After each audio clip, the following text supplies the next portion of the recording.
Government degree college ఇవ్వండి, లేకపోతే మాకు ఒక గవర్నమెంట్ హాస్పిటల్ ఇవ్వండి, ఒక సిహెచ్సి ఇవ్వండి, లేకపోతే ఒక పిహెచ్సి ఇవ్వండి అని కదా అడుగుతారు. అంతేగాని మాకు ఒక ప్రైవేట్ హాస్పిటల్ ఇవ్వండి, మాకు ఒక ప్రైవేట్ కాలేజ్ ఇవ్వండి, మాకు ఒక ప్రైవేట్ డిగ్రీ కాలేజ్ ఇవ్వండి అని అడుగుతారా?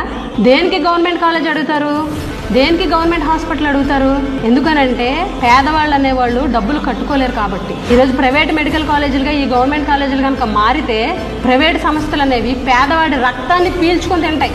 అదంతా మీకు అనవసరం. ప్రైవేటీకరణ చేసేయాల. జగన్మోహన్ రెడ్డి గారి విజన్ ని తొక్కేయాల. ఆయనకి పేరు రాకూడదు. జగన్మోహన్ రెడ్డి గారిది ఆలోచన, ఆచరణ జగన్మోహన్ రెడ్డి గారిది, శాంక్షన్ జగన్మోహన్ రెడ్డి గారిది, నిధుల సమీకరణ జగన్మోహన్ రెడ్డి గారిది. అందుకు ఈ రోజు అవి అయితే జగన్మోహన్ రెడ్డి గారికి ఎక్కడ క్రెడిట్ వస్తుందా అని చెప్పేసి రాజకీయ స్వార్థం కోసం, మీ ముడుపుల కోసం, మీ కమిషన్ల కోసం భావితరాల భవిష్యత్తుని తాకట్టు పెట్టి నాశనం చేస్తున్నారని చెప్పేసి ఈ సందర్భంగా తెలియజేస్తూ, ఇప్పటికైనా ఈ ప్రైవేటీకరణ ఏదైతే ఉందో ప్రైవేటీకరణ ఆలోచనని మార్చుకొని మిగిలిన కాలేజీలను కూడా నిర్మించి ప్రజలకు అందించాలని చెప్పేసి ఈ సందర్భంగా కోరుకుంటున్నాం.